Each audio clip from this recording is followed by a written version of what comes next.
What is up, everybody, and welcome into the Sactown Sports Kings recap.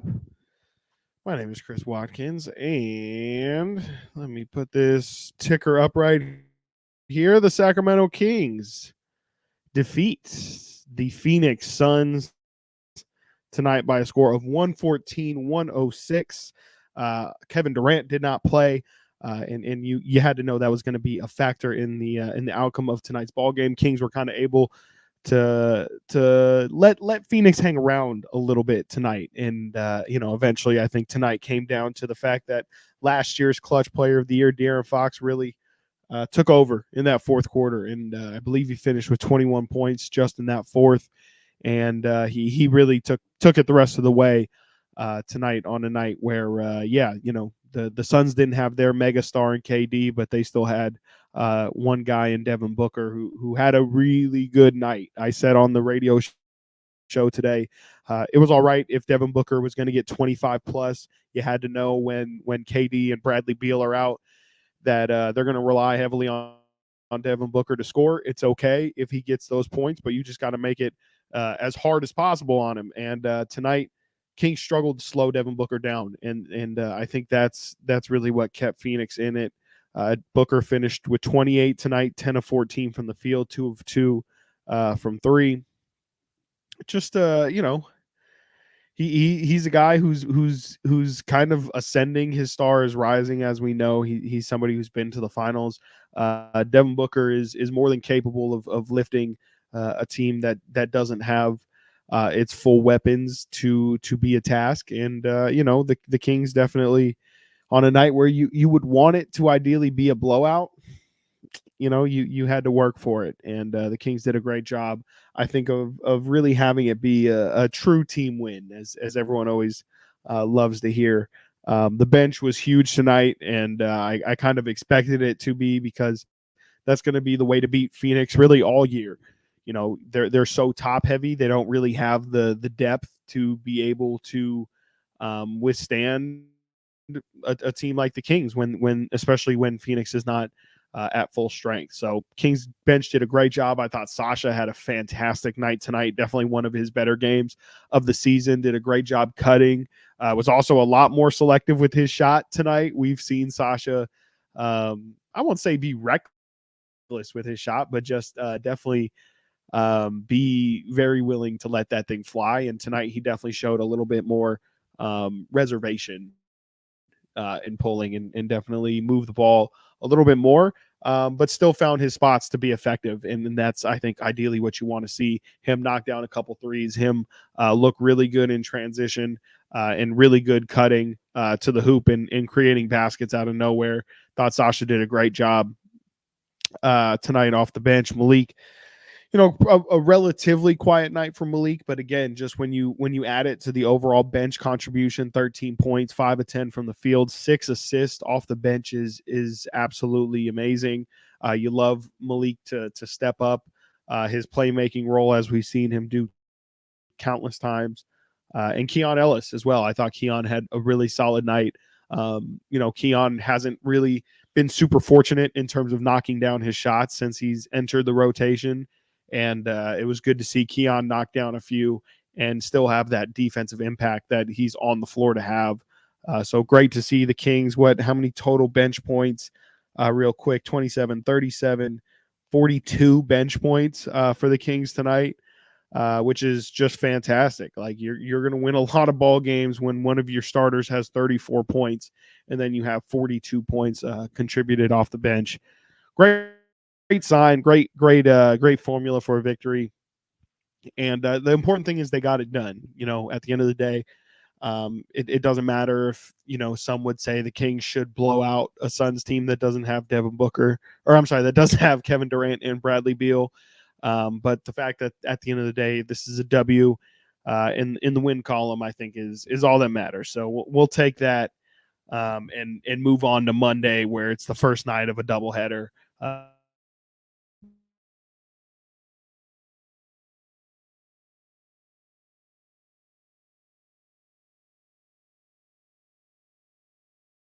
We're back to having mic issues. What a throwback. Shout out to everybody who's been joining these streams all year and has been knowing that I've been having mic problems all year long. Yeah, seeing a lot of feedback in the comments about Sasha really looking good tonight. Love to see people, really seeing that. I mean, obviously, tonight was a pretty big night for Sasha. 14 points. I think that's second most points that he's had in his career so far. Let me double check that. But yeah, really did. Tonight was a little bit of everything. I think that's what we really liked. We've seen nights where he's impactful as a cutter. We've seen nights where he's been able to knock down some threes. But tonight was a combination of both of it. And again, defensively, continues to not be a problem. I didn't even realize Sasha had 3 steals tonight as well, which really talks about, or shows at least, how active his hands are. Kings coaches talk a lot about deflections. Well, if Sasha's getting 3 steals, that's telling me that he's keeping his hands in the passing lane, and he's definitely hearing what the coaches are telling him on the defensive end. And that doesn't surprise me, because Sasha is a guy who's, again, his path to the NBA hasn't been very conventional. He's always had to start from the bottom and be in a role and then elevate himself to a star position. And I don't know if he's going to eventually be even a starter in the NBA. We'll see, but definitely you can see that this is a guy who's just a professional and understands. Look, I have a certain set of skill set which I can show you, but at the end of the day, I got to do what my coach is going to say to stay on the floor. And I think it's really clear that the fact that Mike Brown, since day one, has had a lot of confidence in Sasha. I think it's really clear that he's taken everything in stride. And clearly the coaches have really liked what they've seen from him in practice and how he's came along this season. And I think it was I wouldn't say a bumpy start, but it was a slow start, as it probably should be.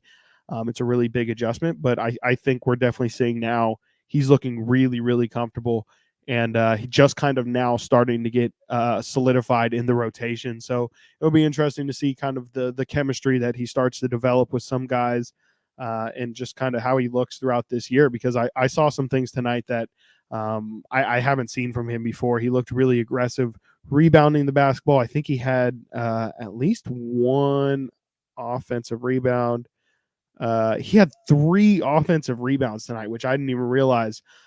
He looked like he was a lot more physical, looking for those rebounds, just a lot more aggressive, which is a big part of rebounding, is just being the one who wants that ball the most. And I really saw that out of Sasha, and I didn't feel like I've seen that before all year. So great to see him developing, and again, just kind of his game getting more and more comfortable. Absolutely, yeah. Sasha finding his place in the rotation. 20 minutes, definitely really good. I mean, good to see Sasha breaking that 20-minute barrier. And I am seeing also, 14 points is in fact Sasha Vezenkov's career high. So shout out Sasha for setting a new career high in points tonight. Similar to Turkoglu is interesting. That's going to all be on how he develops. Maybe early in his career, Turkoglu, I could definitely see. Hito was kind of mainly a shooter in his time in Sacramento, but funny enough, he actually, by the time he was done with his career, when he was on the Clippers, but more specifically when he was on the Orlando Magic, Hito was actually a really good playmaker and could really do a lot with the ball in his hand, and was one of the original stretch fives. Definitely ahead of his time, Hito was, but I could definitely see some of that with Sasha for sure. I don't know what you mean by this, Rocco. I don't know what side of the Med 2 fence you fall on, but I will say that Chimezie Metu was definitely following the once a king, always a king mantra tonight. He was pivotal to this Kings victory tonight, which is not something I've said many times. So shout out Mezzy for tonight. Yes, Mid Rock, absolutely. That's hilarious. I didn't even see that. Once a king, always a king for sure. And yeah, Chimezi Metu definitely embodied that. Oh, thank you. Appreciate it. Thank you. Yeah, might as well shamelessly plug right now. You can tune in to Styles and Watkins Monday through Friday from 10 a.m. to 2 p.m. On Sactown Sports 1140. Also, right here on the Sactown Sports 1140 YouTube channel. Appreciate the love. Thank you. Yeah, we're just getting this thing started. So if you're liking the show, definitely appreciate it. Definitely be sure to hit us up when you hear good segments. Definitely join the show. Hop in the chat. Um, we appreciate it. Share it with your friends.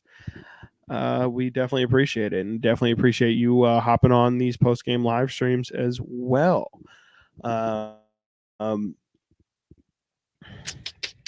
Nice. Yeah, what how did everybody feel about tonight? Going into tonight, I mean, like, just let's also just talk about you know what, while we're here, let's talk about Tyrese Haliburton. I know we don't have to, because tonight's game there's actually some things I do want to get to, but I do want to just mention for those who didn't get to hear Sports Talk Radio today. Tyrese Haliburton played pretty darn well yesterday in the in-season tournament, and it just hurts. I wonder how, now that I have a true collection of just Kings fans on this stream, I'm curious how everyone felt watching Tyrese cook yesterday, and just kind of how his development has gone with the Pacers. Just kind of curious, because it does seem like I see a lot of people on social media really happy for Tyrese, which is great. I am too. But it seems like everyone's just like totally happy. It's 0% upset or sad and hurt by the experience of watching him cook. For me, I'm hurt by it. Like, some of it is not fun for me to watch, and I'm happy that there's people out there who are just able to shamelessly watch basketball and not have those feelings that apparently I only have. But I don't know, man. Something about it just did sit well with me. It was great to see Tyrese cook, because I love Tyrese when he was on this Kings team, but man, that hurt yesterday. I don't know if anybody else shared that, but definitely was a tough watch. And then you follow that up with a Lakers victory, so it wasn't great. But let's talk about tonight. De'Aaron Fox, 21 points in the fourth quarter. Is averaging, they showed a graphic during the game, towards the end of the game there. De'Aaron Fox is averaging 9.9 points just in the fourth quarter. Absolutely ridiculous. That's a point higher than anybody else in the fourth. Just continuing to be the king of the fourth, and to kind of try, and I don't know if they're even doing power rankings yet for that clutch player of the year award that he won last year, but definitely is staking his claim for at least being in that conversation. Dude was great tonight in the fourth. His 3-point shot was falling in that fourth quarter. Of course, that kind of really changes things for De'Aaron. I think he hit 3 just in that fourth quarter. It was huge. It was really big. I've been a little bit hesitant to fall into liking with De'Aaron's threes. I feel like he has been taking a lot more threes than what I personally would like him to take, but the numbers are showing that points per possession wise, it is the better choice, and it is statistically the much better option for him to take those threes than to settle for mid-range jump shots. So I get it, but tonight is a night where you really can't argue with it. 3 from 3 from the 3-point line in that fourth quarter. I'm looking at it right now, and this is the biggest thing, honestly. I shouldn't even have started with his threes, because the biggest thing with De'Aaron that is really changed, and I think on top of the 3-point shooting, a big reason why he's averaging the most points that he has all year long, is the free throws. I mean, I forgot that he hit 2 free throws at the end of that fourth quarter, putting him at 23 points in that fourth, but he was 8 of 10 from the free throw line just in the fourth. He got to the line 10 times just in the fourth quarter. That's superstar stuff. He's clearly getting a whistle that he wasn't before. That's incredible. That's going to help your team win a lot of times, especially just recognizing that this team can't guard me and I'm going to continue to attack them. That's something that the Kings talked about a lot. Mike Brown and Domantas Sabonis talked a lot about, I believe it was on Tuesday after they lost to the Pelicans, talking about how this team is going to start attacking mismatches more on the offensive end. And clearly that's what that is. That's De'Aaron seeing that the guy in front of him just straight up can't stop him and can't guard him. And he's just going to attack and attack and attack. And De'Aaron was just absolutely great tonight, especially in that fourth quarter.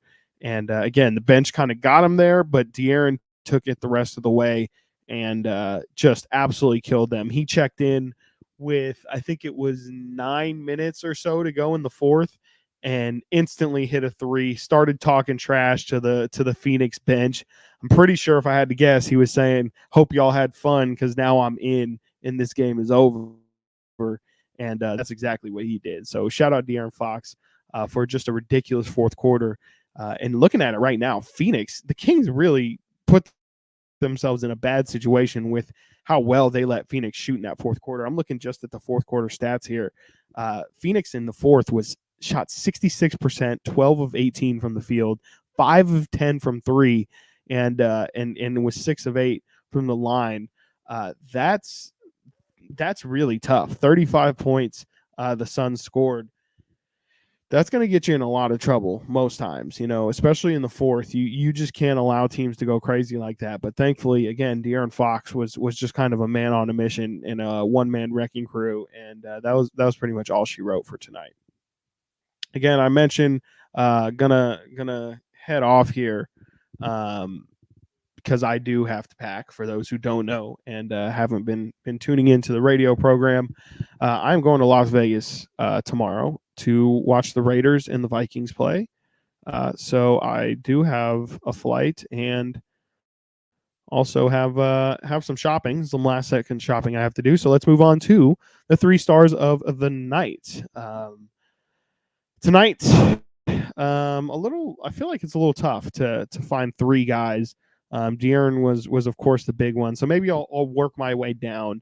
It'll be quicker to kind of work my way down. I'll go 3 stars tonight for De'Aaron Fox because he was just incredible. Again, I just waxed poetically about his fourth quarter performance. That's really a big reason why he's getting the best player for tonight. Finishes with 34 points, 7 assists.